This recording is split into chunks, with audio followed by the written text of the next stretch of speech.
குருவே சரணம். வரதட்சணையை எதிர்பார்க்கும் பெற்றோர்களே உங்களுக்காக. நீங்கள் வரதட்சணை எதிர்பார்க்குறீங்க. பெண் வீட்டுக்காரங்கள்ட்டேருந்து ஒரு கார் வேணும், இவ்வளோ பவுன் நகை போடணும், சொந்த வீடு இருக்கணும், எல்லாம் எதிர்பார்க்குறீங்க. அதில் நியாயமான விஷயந்தான், நான் இல்லைன்னு சொல்லலை. கஷ்டப்பட்டு படிக்க வச்சுருக்கீங்க, ஆளாக்கியிருக்கீங்க. அந்த வரதட்சணை வாங்கி அந்த மணமகனுக்கு தான் கொடுக்க போகிறீங்க. பெற்றோர்கள் யாரும் எடுத்துகிட்டு போக போகிறதில்ல. எல்லாம் வயசானவங்க, காலகாலத்தில் நம்ம போய் சேர போகிறோம். ஆனால் அந்த பிள்ளைகளுக்கு தான் கொடுக்க போகிறோம். ஆனால் இந்த நகை, பணம், வீடை எதிர்பார்க்குற நீங்கள் அந்த பையனுடைய மனநிலை, அந்த பெண்ணினுடைய மனநிலை என்னவா இருக்குது அப்படின்னு பார்க்கணும்.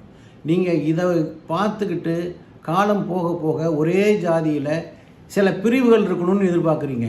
அப்புறம் அந்த பிரிவுகள் வேண்டாம், அந்த ஜாதியில் இருந்தால் போதுங்கிறீங்க. அப்படி இல்லைன்னா இதற்கு சமமான ஜாதியில் இருந்தாலும் பரவாயில்லைங்கிறீங்க. இப்படி எப்படியாவது திருமணம் செய்தால் போதும், வயதாகிட்டே போகுது பெண்ணுக்கோ பையனுக்கோ. நீங்கள் 35 வயசுக்கு திருமணம் செய்வது என்பது உண்மையிலே சரி வராது. ஒரு ஜோதிடராக நான் சொல்கிறேன், 35 வயசுக்கு திருமணம் செய்யாமல் இருக்கிறதே நல்லது.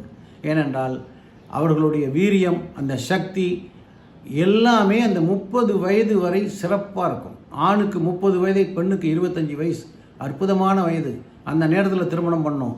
இந்த வசதி, இந்த ஜாதி, இந்த வரதட்சணை, பல விஷயங்களை நினச்சி பெண்ணுக்கோ பையனுக்கோ வயசாகி போயிடுது. அதனால் சிந்திச்சு பாருங்கள். காலாகாலத்தில் திருமணம் பண்ணுங்கள். ஓரளவுக்கு எதிர்பார்த்து கிடைச்சா போதும்னு சந்தோஷமாக திருமணம் பண்ணுங்கள். அப்படி அந்த திருமணத்தில் தடை இருந்தால், எவ்வளவோ திருமணங்கள், தடைப்பட்ட திருமணங்களாக நான் செய்து வச்சுருக்கேன். என்னை தொடர்பு கொள்ளுங்கள், ஜாதகத்தை அனுப்புங்க.